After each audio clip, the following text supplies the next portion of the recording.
Bom dia. Que a graça e a paz do Senhor Jesus Cristo seja em sua vida, no seu lar, em seus negócios. Quero agradecer a Deus por permitir entregarmos nossas primícias a Ele e juntos desfrutarmos de mais um dia dessa palavra que se encontra na carta aos Efésios, no capítulo 1, versículos 7 a 10. Nele temos a redenção pelo sangue, a remissão dos pecados, segundo as riquezas da sua graça, que Ele derramou profundamente sobre nós em toda a sabedoria e entendimento, e desvendou-nos o mistério da sua vontade, segundo o bom propósito que propusera em Cristo, de fazer convergir em Cristo todas as coisas, na dispensação da plenitude dos tempos, tanto as que estão nos céus como as que estão na terra. Em Efésios, capítulo 3, versículos 2, 3 e 9, também diz assim: Se é que tendes ouvido a dispensação da graça de Deus, que para convosco me foi dada, isto é, o mistério que me foi manifesto pela revelação, como acima em poucas palavras vos escrevi, e demonstrar a todos qual seja a dispensação do mistério, que desde os séculos esteve oculto em Deus, que a tudo criou. Ao meditar sobre esses versículos, vemos que o apóstolo Paulo escreve sobre a dispensação da plenitude dos tempos, a dispensação da graça de Deus e a dispensação do mistério. Logo, a ideia central da palavra dispensação é a de conduzir ou administrar os negócios de uma família. Quanto ao uso do vocábulo na palavra, o termo dispensação pode ser definido como mordomia, administração, supervisão ou direção da propriedade de outros. Isso envolve responsabilidade, prestação de contas e fidelidade por parte do mordomo. Uma dispensação é fundamentalmente um acordo de mordomia e não um período de tempo, embora esse acordo obviamente deva vigorar por um certo período de tempo. Uma dispensação é basicamente o acordo envolvido e não o tempo envolvido.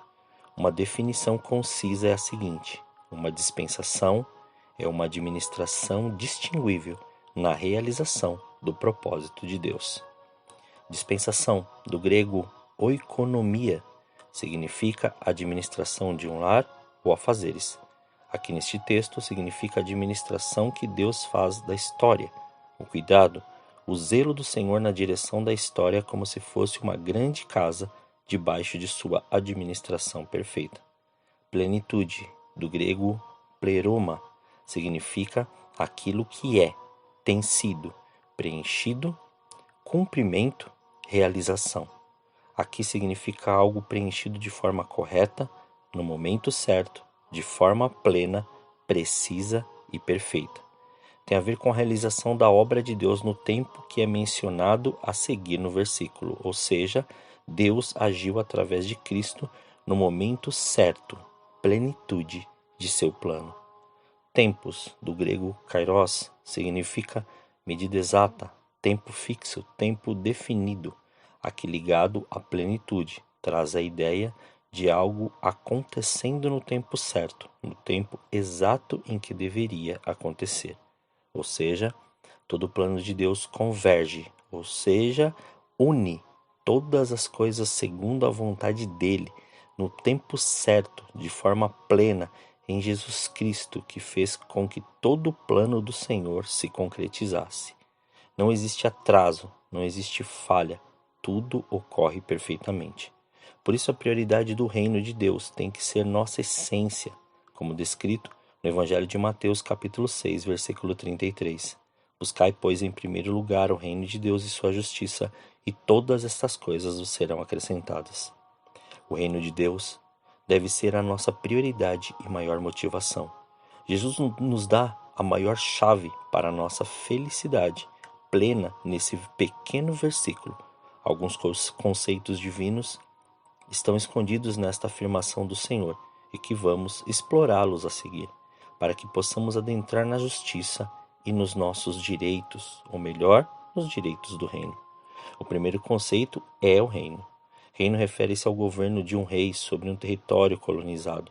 Portanto, o reino dos céus refere-se ao domínio soberano e à influência governamental dos céus sobre a terra, manifestando uma cultura que reflete a natureza, os valores e a moral régios. Então, buscar em primeiro lugar o reino de Deus refere-se à nossa aceitação do governo, senhorio e domínio de Deus sobre as nossas vidas, e a Jesus Cristo como nosso único Senhor e Rei.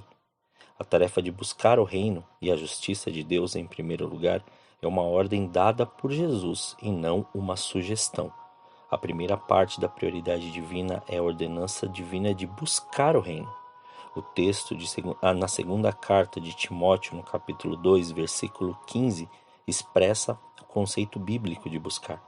Procura apresentar-te a Deus aprovado, como obreiro que não tem que se envergonhar, que maneja bem a palavra da verdade.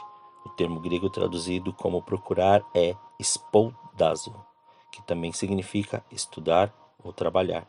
Buscar o reino, portanto, significa estudá-lo com diligência, aprofundar-se. Apenas por um estudo dedicado, uma análise apurada, tempo de oração, podemos conhecer os segredos do reino e da palavra de Deus. Ele é tão amplo que podemos passar o resto da vida explorando, sem nem ao menos arranhar a superfície. A expressão em primeiro lugar não significa colocar o reino ou a vontade de Deus soberana do Senhor em vantagem entre muitas outras coisas, mas sim tê-lo como primeiro e único. Deus exige direitos exclusivos de adoração, amor e dedicação. Portanto, buscar o reino de Deus em primeiro lugar significa levar em conta os interesses do reino antes de tomarmos decisões. Quando e onde estudar, com quem casar, que emprego aceitar, qual negócio empregar nosso tempo e dinheiro.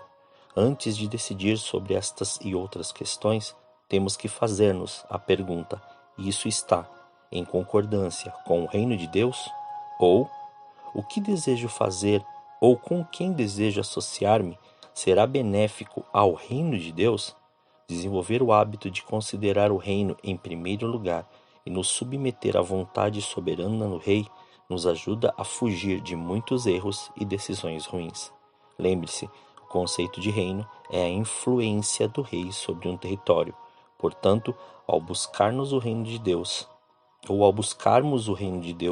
em primeiro lugar, aceitamos que a influência do rei se estenda sobre nossa vida particular, nossos negócios, nossos estudos, nossa vida profissional, nosso casamento, nossos relacionamentos, nossa vida sexual e todas as outras áreas de nossa existência. Também se lembre que esta influência do reino significa a administração do reino sobre nossas vidas. Creio que um dos maiores pecados contra o reino é a má administração de nosso tempo, bens e vida. Para vivermos os benefícios do reino, precisamos aprender a administrar os tesouros que nos foram confiados. Por isso, Jesus sempre ensinou a respeito de administração no seu reino. Por fim, é importante sabermos que para buscarmos o reino de Deus em primeiro lugar, precisamos compreender este reino e os princípios pelos quais ele opera. E este mesmo versículo fala que o reino opera em justiça. A justiça do reino implica em uma atitude de obediência e retidão diante da constituição do reino, aos preceitos legais, cumprimento às exigências do rei. O reino de Deus não pode ser separado de sua justiça. Por isso, o texto enfatiza buscar o reino de Deus e sua justiça como prioridade em nossas vidas. A justiça de um reino sempre reflete a natureza e o caráter do reino. O Senhor é justo, logo, seu reino também é justo. Crave isso em seu coração. O reino e a justiça andam juntos, não podemos separá-los.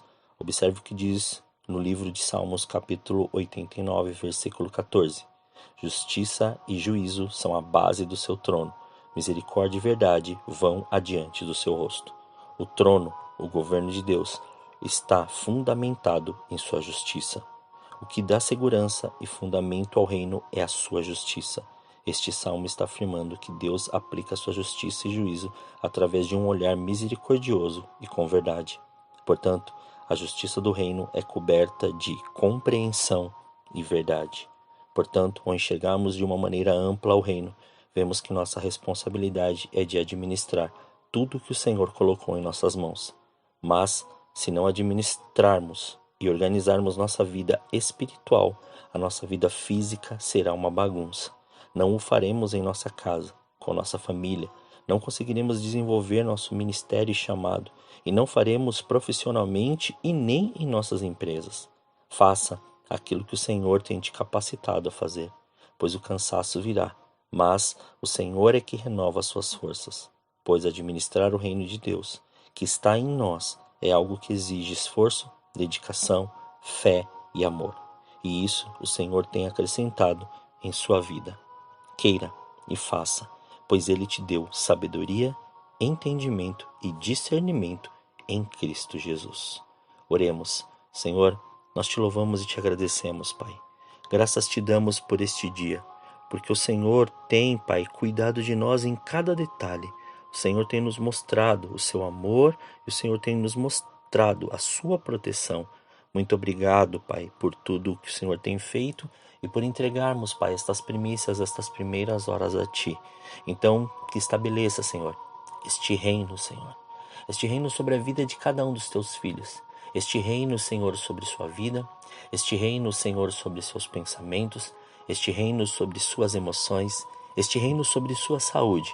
Este reino sobre todos os seus negócios. Este reino, Senhor, seja estabelecido de uma maneira, Pai, que marque eles de tal maneira que eles sejam impactados com esta verdade e vejam, Senhor, o fruto de suas mãos multiplicar grandiosamente. Obrigado, Senhor. Obrigado por esse dia. Entregamos tudo aquilo que temos e que somos. E que cada dia mais esse reino, Senhor, faça parte, possamos entender, Pai, que nós participamos, somos o Senhor deste reino, Pai, que estabelece territórios, estabelece lugares e faz com que a sua glória seja manifesta. Muito obrigado, Senhor. Assim nós oramos, agradecidos, em nome de Jesus. Amém. Tenha um dia abençoado na presença do Senhor.